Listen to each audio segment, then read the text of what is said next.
ആ ദിവസം മനുഷ്യരാശിക്ക് ഒരു ഓർമ്മപ്പെടുത്തലായിരുന്നു. അവർ ഭരിച്ചാലുണ്ടാവുന്ന ഭീകരത എത്രത്തോളമാണെന്ന് അവർ മനസ്സിലാക്കി. ഇത്രയും കാലം കൂട്ടിലടക്കപ്പെട്ട കിളികളായിരുന്നല്ലോ എന്നോർത്ത് അപമാനിക്കുന്നു.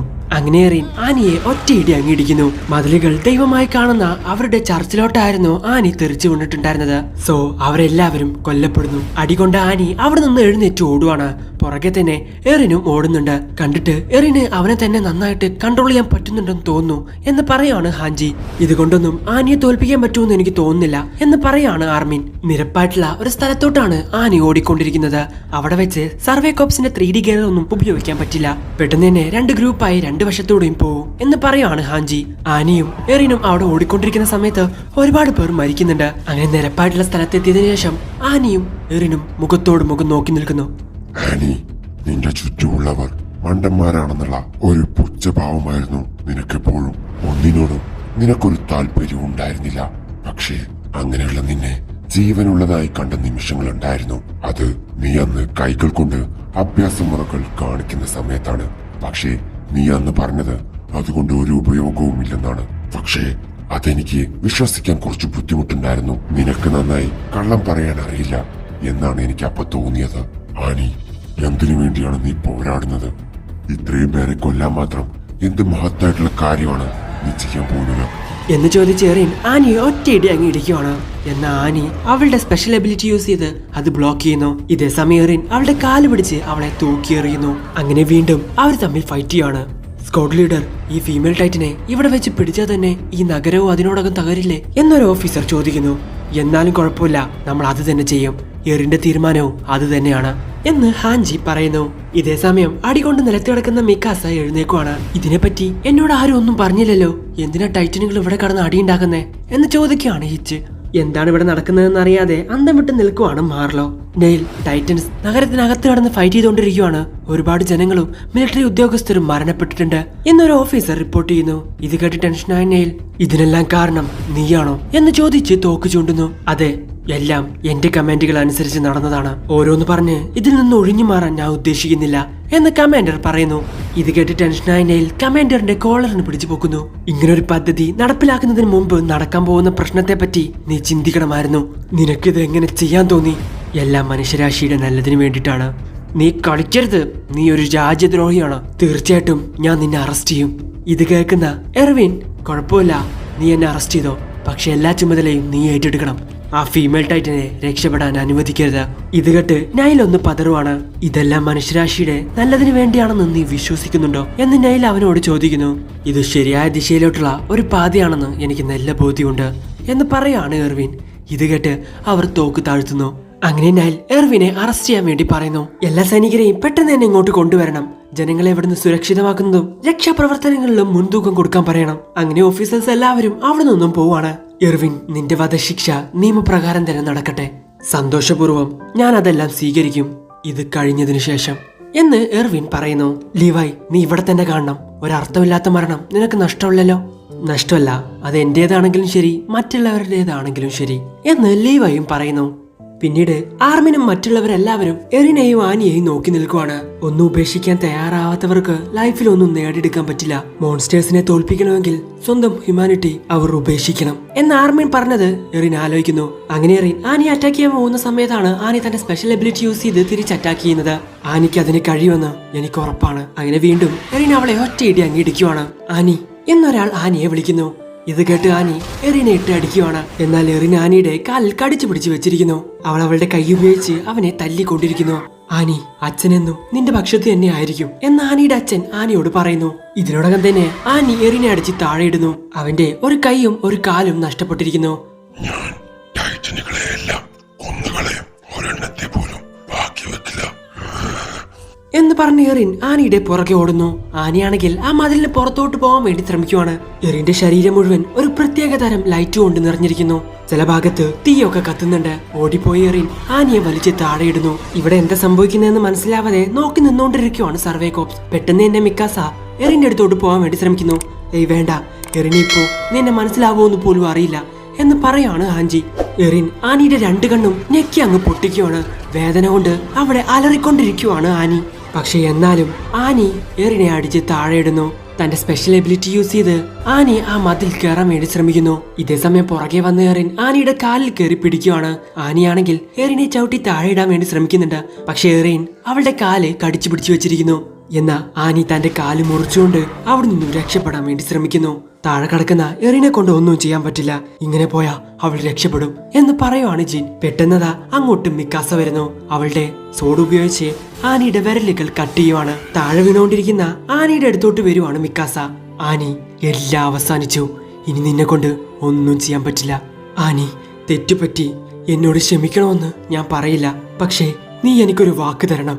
വേണമെങ്കിൽ ഈ ലോകം മുഴുവൻ നിനക്കെതിരാക്കുക. ഈ ലോകത്തിലെ എല്ലാവരും നിനക്കെതിരെ തിരിഞ്ഞാലും അച്ഛനെന്നും നിന്റെ കൂടെ തന്നെ ഉണ്ടാവും. ഇതേ സമയമൊക്കെ എറിൻ അവളെ ആക്രമിച്ചുകൊണ്ടിരിക്കുവാണ്. ഹേയ്, ഇത് കുഴപ്പമാണ്. ഇങ്ങനെ പോയാ അവളെ എറിൻ കഴിക്കും എന്ന് ഹാൻജി പറയുന്നു. ഞാൻ സ്വതന്ത്രനായി, അതുകൊണ്ട് എനിക്ക് വാക്ക് തരൂ, നീ തിരികെ വരുമെന്ന് എന്ന് ആനിയുടെ അച്ഛൻ ആനിയോട് പറയുന്നു. ഇതിനോടകം എറിൻ ആനിയുടെ നോപ്പ് ഭാഗം മുറിച്ചെടുക്കുന്നു. ആനിയുണ്ട് അതിനകത്ത്. ആനിയെപ്പ കഴിക്കൂടാന്ന് പറഞ്ഞ എല്ലാവരും നോക്കി നിൽക്കുന്ന സമയത്താണ് ആനിയുടെ കണ്ണിൽ നിന്നും വെള്ളം വരുന്നത് എറിൻ ശ്രദ്ധിക്കുന്നത്. എറിൻ ആനിയെ തന്നെ നോക്കി നിൽക്കുന്ന സമയത്താണ് പെട്ടെന്നൊരു ലൈറ്റ്നിങ് വിളിച്ച് അങ്ങോട്ട് വരുന്നത്. ആനി എറിനെ തന്റെ ശരീരവുമായിട്ട് ലയിപ്പിക്കുന്നു. എറിനാണെങ്കിൽ എന്താ സംഭവിക്കുന്നറിയാതെ നിലവിളിക്കുന്നു. ഒരു പ്രത്യേകതരം ക്രിസ്റ്റൽ ആനിയെ പൊതിയുന്നു. എറിനെയോ ഇപ്പോ അവൾ അതിനകത്ത് ആക്കൂടാന്ന് പറഞ്ഞു നിൽക്കുന്ന സമയത്താണ് ക്യാപ്റ്റൻ ലീവൈ അങ്ങോട്ട് വന്ന് എറിനെ അതിൽ നിന്നും പുറത്തെടുക്കുന്നത്. അങ്ങനെ എറിന്റെ ടൈറ്റൻ അവിടെ ആവിയായി പോകുന്നു. ആനിയാണെങ്കിൽ തന്റെ സ്പെഷ്യൽ എബിലിറ്റി യൂസ് ചെയ്ത് ഇപ്പൊ ഒരു ക്രിസ്റ്റലിന്റെ അകത്തായി മാറിയിരിക്കുന്നു. ബോധം പോയ എറിനെ നോക്കിക്കൊണ്ടിരിക്കുകയാണ് മിക്കാസ. ഇതേ സമയമാണ് ഒരു കാര്യം വെളിപ്പെടുത്തുന്നത്. വർഷം 748. ഒരു കൽക്കരി ഖനിയിൽ ജോലി ചെയ്യുന്ന ഒരു ഖനി തൊഴിലാളി പെട്ടെന്നൊരു ദിവസം വാൾ സീനയ്ക്കകത്തോട്ട് കയറി സുഖമായിട്ട് ജീവിക്കണമെന്ന് അയാൾ കരുതുന്നു. അങ്ങനെ എല്ലാവർക്കും വാൾ സീനയ്ക്കകത്തോട്ട് കയറാൻ പറ്റാത്തത് കൊണ്ട് എങ്ങനെയെങ്കിലും അതിനകത്തോട്ട് കയറാൻ വേണ്ടി മതിലിനടിയിലൂടെ ഒരു കുഴി കുഴിച്ച് അയാൾ കയറാമെന്ന് വിചാരിക്കുന്നു. കുഴിക്കുന്നത് ആരും കാണാതിരിക്കാൻ വേണ്ടി ഒരു കാട്ടിലെ കുറ്റിച്ചെടികൾക്ക് മറവിൽ അയാൾ കുഴിക്കുന്നു. അങ്ങനെ അയാളെക്കാൾ 4 ഇരട്ടി ആഴത്തിൽ കുഴിക്കുന്നു. ഖനിയിൽ ജോലി ചെയ്യുന്ന അയാൾക്ക് അത് വെറും നിസ്സാര കാര്യം മാത്രമായിരുന്നു. എന്നാൽ അത്രത്തോളം കുഴിച്ചിട്ടും ആ മതിലിന്റെ അടിഭാഗം അയാൾക്ക് കാണാൻ വേണ്ടി സാധിച്ചില്ല. പെട്ടെന്നാണ് അയാൾ ഒരു ശബ്ദം കേൾക്കുന്നത്. മണ്ണിനടിയിൽ എന്തോ ഉണ്ട്. എന്താണെന്നറിയാൻ വീണ്ടും അയാൾ കുഴിക്കുന്നു. എന്നാൽ അയാളുടെ മൺപെട്ടി അവിടെ ഒടിയുന്നു. ഭൂമിക്കടിയിലും ഒരു മതിലാണെന്ന് അയാൾ വിചാരിക്കുന്നു. സോ ഇനി തന്നെ കൊണ്ടൊന്നും ചെയ്യാൻ പറ്റില്ലെന്ന് പറഞ്ഞ് അയാൾ ആ പ്ലാൻ ഉപേക്ഷിക്കുന്നു. അങ്ങനെ അന്ന് രാത്രി വെള്ളം അടിക്കാൻ പോയ അയാളുടെ ആത്മാർത്ഥ സുഹൃത്തിനോട് ഈ കാര്യം പറയാൻ വേണ്ടി തീരുമാനിക്കുന്നു. എന്നാൽ മതിലുകളെ പറ്റി പറയുന്നത് കേട്ട ആ സുഹൃത്ത് നിർത്താൻ വേണ്ടി ആ ഖനി തൊഴിലാളിയോട് ആവശ്യപ്പെടുന്നു. ചുറ്റുമുള്ള ആളുകൾ തങ്ങളെ ശ്രദ്ധിക്കുന്നുണ്ടോ എന്ന് അയാൾ ചുറ്റിലും നോക്കുന്നു. എന്നാൽ ഇവിടെ വെച്ച് പറയുന്നത് സേഫ് അല്ലെന്ന് പറഞ്ഞ അയാൾ വിഷയം മാറ്റുന്നു. മതിലുകളെ കുറിച്ച് പറയുന്നത് ആരെങ്കിലും കേട്ട് കഴിഞ്ഞാൽ അത് മിലിറ്ററി പോലീസിനോട് പറയും. പിന്നെ അത് വലിയ പ്രശ്നമാവും. സോ അതുകൊണ്ട് തന്നെ മതിലുകൾക്കടിയിലൂടെ തുരങ്കം കുഴിക്കാനുള്ള അയാളുടെ പ്ലാൻ അയാൾ ഉപേക്ഷിക്കുന്നു. അങ്ങനെ അന്ന് രാത്രി വീട്ടിൽ പോയ ആ ഖനി തൊഴിലാളി പിറ്റേ ദിവസം ജോലിക്ക് വന്നില്ല. പിന്നീടുള്ള അങ്ങോട്ടുള്ള ദിവസത്തിലൊന്നും അയാളെ കാണാനില്ല. എന്താണ് കാര്യമെന്നറിയാൻ അയാളുടെ സുഹൃത്ത് വീട്ടിലോട്ട് ചെല്ലുന്നു. എന്നാ വീട്ടിൽ ആരും തന്നെ ഉണ്ടായിരുന്നില്ല. പറയത്തക്ക കുടുംബക്കാരോ സുഹൃത്തുക്കളോ ആരും തന്നെ ഖനി തൊഴിലാളിക്ക് ഉണ്ടായിരുന്നില്ല. അതുകൊണ്ട് ആരോട് ചോദിക്കണമെന്നും അയാൾക്ക് അറിയണ്ടായിരുന്നില്ല. അങ്ങനെ ഈ ഖനി തൊഴിലാളി പറഞ്ഞ എല്ലാ കാര്യങ്ങളും ഈ സുഹൃത്ത് ഗരിസൺ റെജിമെന്റിനോട് ചെന്ന് പറയുന്നു. കുറച്ചു ദിവസമായി അങ്ങനെ കാണാനില്ലെന്നും പറയുന്നു. ഗരിസൺ റെജിമെന്റും മിലിറ്ററി പോലീസും കൂടി ചേർന്ന് അന്വേഷിച്ചിട്ടും ഈ ഖനി തൊഴിലാളിയെയോ അയാൾ കുഴിച്ച കുഴിയെയോ കണ്ടെത്താൻ വേണ്ടി അവർക്ക് സാധിച്ചില്ല. ഈ സംഭവത്തിന് കുറച്ചു നാളുകൾക്ക് ശേഷം ആ സുഹൃത്തിനെയും കാണാതായി. ഇതുവരെ ഇരുവരെയും കണ്ടെത്തിയിട്ടില്ല. പിന്നീട് കണ്ണു തുറക്കുന്ന എറിൻ ചോദിക്കുന്നത് ആനിയാണ്. ആനി ഇപ്പോ ആ ക്രിസ്റ്റലിന്റെ അകത്താണ്. അവളെ എങ്ങനെയെങ്കിലും പുറത്തെടുക്കാൻ വേണ്ടി ശ്രമിച്ചുകൊണ്ടിരിക്കുവാണ് ജിൻ. ആനി, പുറത്തു വാ. ഈ ചെയ്തതിനെല്ലാം സമാധാനം പറ. പുറത്തു വാ ആനി എന്ന് വിളിച്ചുകൊണ്ടിരിക്കുവാണ് ജിൻ. പെട്ടെന്ന് തന്നെ ലീവൈ അവനെ തടയുന്നു. അങ്ങനെ ആ ക്രിസ്റ്റൽ കയർ കൊണ്ട് കെട്ടിയിട്ട് അണ്ടർഗ്രൗണ്ടിലോട്ട് വലിച്ചു കൊണ്ടുപോകാൻ പറയുവാണ് ഹാൻജി.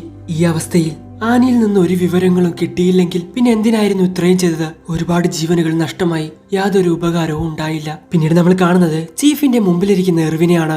ശത്രു ആരാണെന്ന് മുന്നേ നിങ്ങൾ അറിഞ്ഞിട്ടും എന്തുകൊണ്ട് മിലിറ്ററി പോലീസിന്റെ സഹായം നിങ്ങൾ തേടിയില്ല എന്ന് ചീഫ് അവരോട് ചോദിക്കുന്നു. ചീഫ്, ഫീമെയിൽ ടൈറ്റിനെ സഹായിക്കുന്ന വ്യക്തികൾ നമുക്കിടയിൽ തന്നെയുണ്ട്. അവരാരാണെന്ന് അറിയാത്ത സ്ഥിതിക്ക് വിശ്വസിക്കാൻ പറ്റുന്നവരോട് മാത്രമേ ഈ പ്ലാനിനെ പറ്റി പറഞ്ഞിട്ടുള്ളൂ. ഓക്കെ, അങ്ങനെയെങ്കിൽ സ്റ്റേഴ്സിലെ നഷ്ടങ്ങളെ പറ്റി എന്താണ് നിങ്ങൾക്ക് പറയാനുള്ളത്? അതിന് ഞങ്ങളോട് ക്ഷമിക്കണം. ഞങ്ങൾക്ക് ക്ഷമാപണമല്ല വേണ്ടത്, ഫീമെയിൽ ടൈറ്റനെ ഇനിയും തുടരാൻ അനുവദിച്ചിരുന്നെങ്കിൽ ഇനിയും മതിലുകളൊക്കെ ഇടിച്ചു പൊടിച്ചിട്ടേനെ. അങ്ങനെ സംഭവിച്ചിരുന്നെങ്കിൽ ഇപ്പോൾ ഉണ്ടായ നഷ്ടത്തിന്റെ 100 ഇരട്ടി നഷ്ടങ്ങൾ നമുക്കുണ്ടായേനെ. നിങ്ങൾ ഇപ്പോൾ ചെയ്ത ഈ റിസ്കേറിയ ഓപ്പറേഷനില് നിങ്ങൾ മനുഷ്യരാശിയുടെ വംശനാശം തടഞ്ഞു എന്നുള്ളതിന് എന്ത് തെളിവാണുള്ളത്? ഈ അവസ്ഥയിൽ ആനി ലിയോണോയിൽ നിന്നും വിവരങ്ങളും ലഭിക്കുമെന്ന് തോന്നുന്നില്ല എന്ന് ചീഫ് പറയുന്നു. അതെ, ശരിയാണ് എന്ന് പറയുവാണ് കമാൻഡർ. ഓ, അപ്പൊ ഇതൊക്കെ വെറുതെ ആയിരുന്നോ എന്ന് ചീഫ് കമാൻഡറിനോട് ചോദിക്കുന്നു. പിന്നീട് നമ്മൾ കാണുന്നത് എറിനെയാണ്.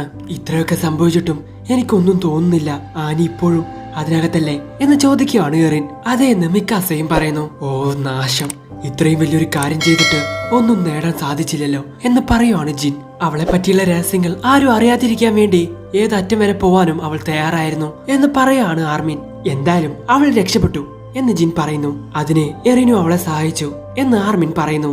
ഇത് കേട്ട് എല്ലാവരും ആർമിന്റെ മുഖത്തോട്ട് നോക്കുന്നു. ശരിയല്ലേ എറിൻ, ആ നിമിഷം നീ അങ്ങനെ ചെയ്തില്ലായിരുന്നെങ്കിൽ എന്ന് ആർമിൻ പറയുന്നു.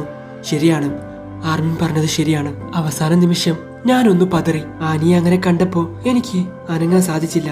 ഇതേ സമയമാണ് ഒരു ഓഫീസർ വന്ന് ആർമിനെയും ജിന്നിനെയും വിളിക്കുന്നത്. അവരവിടെ നിന്നും പോവാണ്. ആ നിമിഷം ശരിക്കും ഞാൻ സ്വതന്ത്രനായ പോലെ തോന്നി. ആ ശരീരം ശരിക്കും കീറി മുറിക്കപ്പെട്ടപ്പോ ശരിക്കും ഒരു ഭാരം ഒഴിഞ്ഞ പോലെ തോന്നി. മരിച്ചിരുന്നെങ്കിൽ വളരെ നന്നായിരുന്നു എന്ന് തോന്നി. ഇത് കേട്ട് മിക്കാസ അവനെ തന്നെ തുറച്ചു നോക്കുന്നു. ഇപ്പോ അതൊന്നും എന്റെ മനസ്സിലില്ല എന്ന് പറയാണ് എറിൻ. നിനക്കൊന്നും പറ്റാത്തതിൽ എനിക്ക് ഒരുപാടധികം സന്തോഷമുണ്ട് എന്ന് പറയാണ് മിക്കാസ. എനിക്ക് ശരിക്കും അതങ്ങ് മനസ്സിലായില്ല. മോൺസ്റ്റേഴ്സിനെ തോൽപ്പിക്കണമെങ്കിൽ നമ്മുടെ ഹ്യൂമാനിറ്റി നമ്മൾ ഉപേക്ഷിക്കണം, അല്ലെങ്കിൽ നമ്മൾക്ക് വിജയിക്കാൻ സാധിക്കില്ല, അങ്ങനെയല്ലേ എന്ന് ജിൻ ചോദിക്കുന്നു. മനുഷ്യർക്ക് ടൈറ്റൻസിനെതിരെ വിജയിക്കണമെങ്കിൽ അങ്ങനെ ചെയ്തേ പറ്റൂ. എറിൻ അതിനെ കഴിയുമെന്ന് എനിക്ക് ഉറപ്പാണ് എന്ന് ആർമിൻ പറയുന്നു. അവരെ തോൽപ്പിക്കാൻ മനുഷ്യത്വം ഉപേക്ഷിച്ച് ഒരു മോൺസ്റ്റർ ആയിട്ട് മാറിയാൽ ആ വിജയം മനുഷ്യരുടേതാണെന്ന് പറയാൻ സാധിക്കുമോ?